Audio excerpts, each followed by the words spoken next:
When we get to plan 2, we deploy 5 additional benchmarks from CIS. We deploy the benchmark for Windows 10 and 11, the benchmark for macOS, the benchmark for iOS devices and iPad devices. We also deploy a benchmark for Chrome and a benchmark for Edge. And then not from CIS, we also deploy the Samsung guidance for Android. That's the leading benchmark in that space. And the way we do that is by deploying over 1,000 configuration and policy settings in Microsoft Intune, which is the mobile device management platform that we use to secure the devices. And we take a very different approach to how it's being done by most security practitioners, where they deploy a single baseline or maybe 3 or 4 baselines that have a whole lot of settings.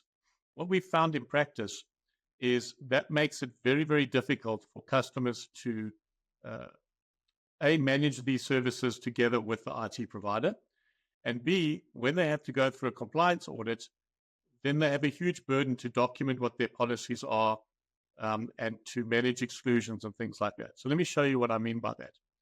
If I go to devices and configuration, also before that, I'll go to policy sets.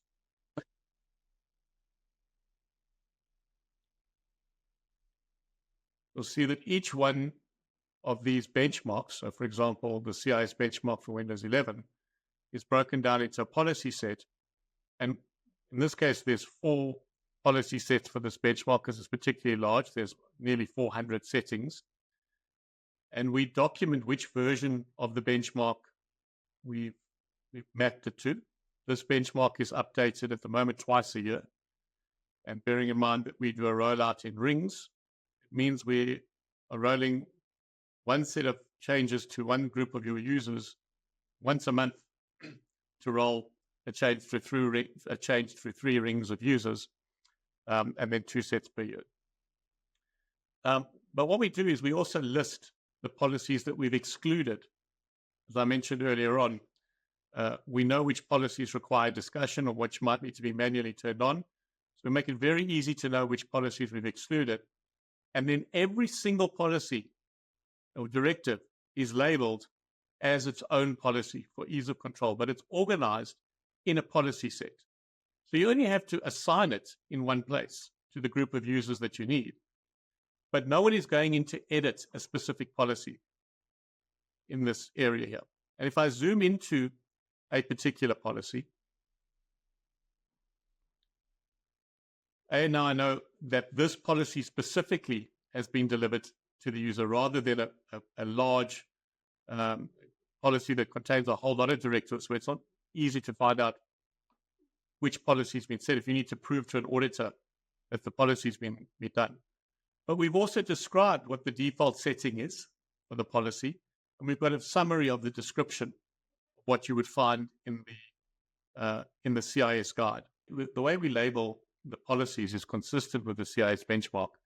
And for example, if I needed to find out more detail around a particular setting, say how a screensaver worked, the screensaver setting worked in Windows 11 benchmark, I'll be able to follow exactly the same numbering scheme. So you can see it says 3.1.3.1 L1, that's an L1 profile, and enable the screensaver. And if I click on that, what's really nice about the way the policies are set up is it gives you a very simple explanation. That was the explanation that we already had documented inside the policy, as well as the default value. But here is a business rationale as to why the policy would be included, what the impact is of turning that setting on, and how one would go about to audit it as well. Right, so returning to the policy sets, I mentioned earlier that the benchmark for Windows 11 is split up into 4 sets, and that we had documented what the exclusions were that we weren't applying automatically. And this is where I can show you how we organize the exceptions. For each category of configuration setting, we've separated, in this case, this benchmark, into 15 exception sets.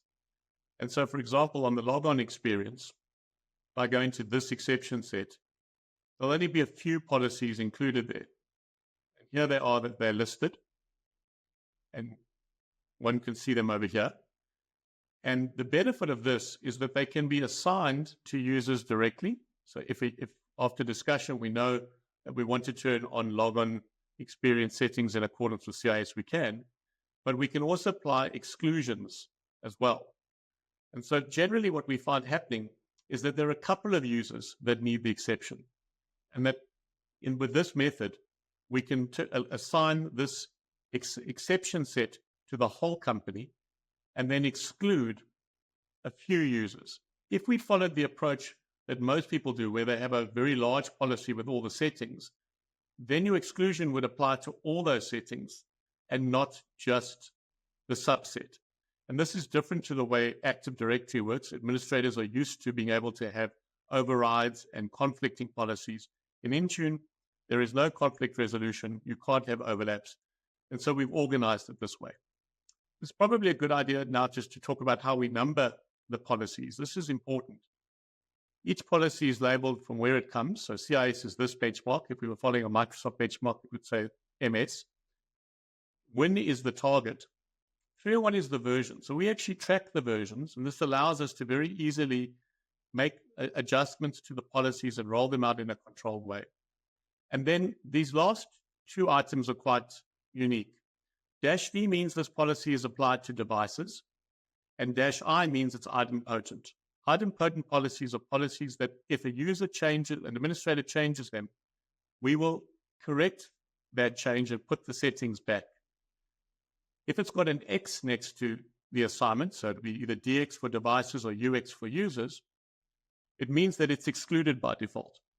So it's very, very easy to search for a policy by knowing the naming schema that we've got. And of course, this last bit is, the last bit in the number, 3.1.2, follows exactly what you would find in the CIS benchmark.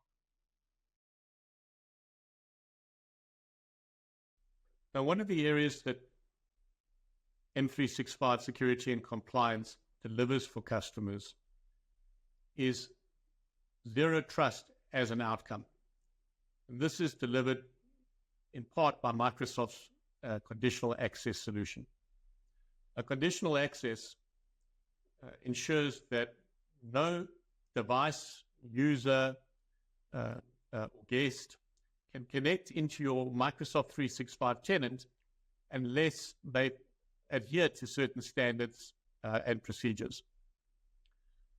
Before deploying conditional access, any device can be used to connect to Exchange Online, SharePoint, or Teams, home device, an airport kiosk, a business lounge, and there's no guarantee that it's encrypted, that there's a screen lock, that there's biometric access, that it's got antivirus, that there's no malware or spyware on those machines.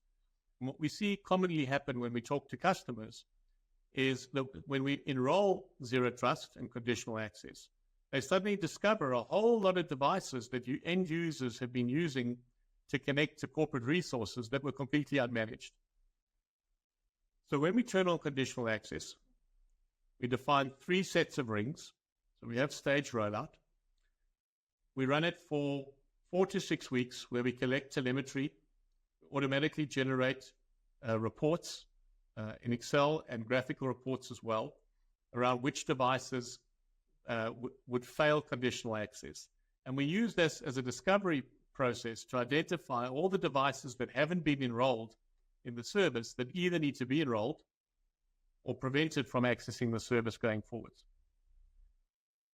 This also means that the end users have a much better operational experience. So many times we see support calls hitting the help desk, and we get more calls from customers who don't have conditional access because users report problems on devices that IT isn't responsible for managing.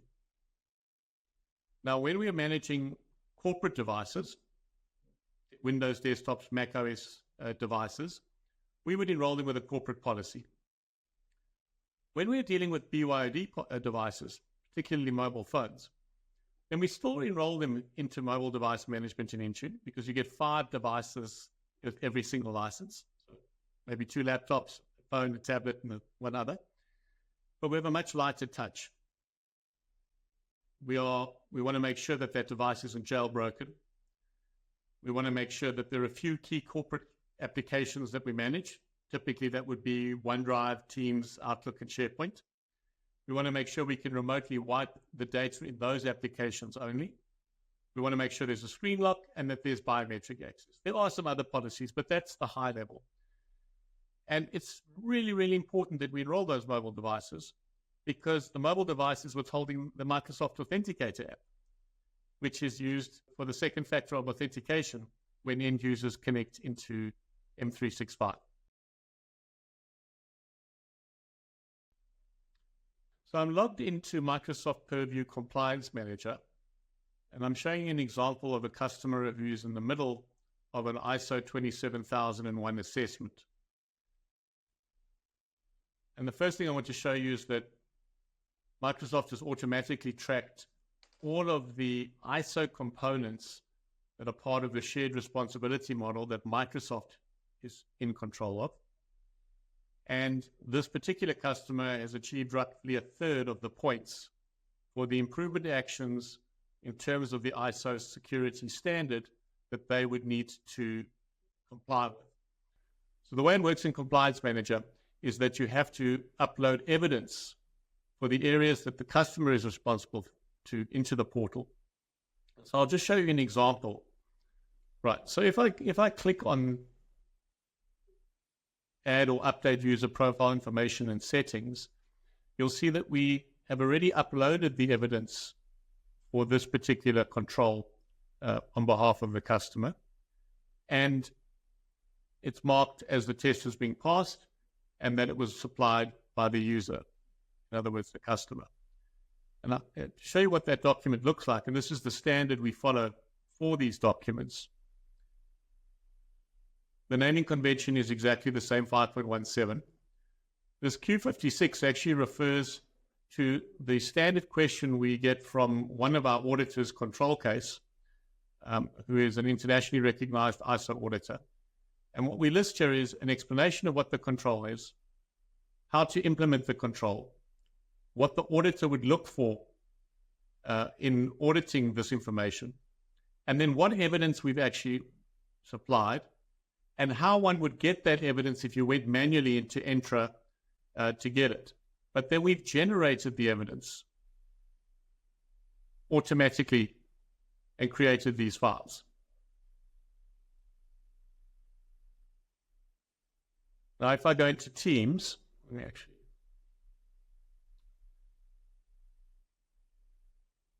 we also set up a Compliance Manager site for each customer in Microsoft Teams. And so if I go to Files and Evidence and ISO, I will similarly find these documents inside Teams. So this allows our customers to collaborate using Teams and SharePoint to review the documentation, make it available to any stakeholders that they have in the organization.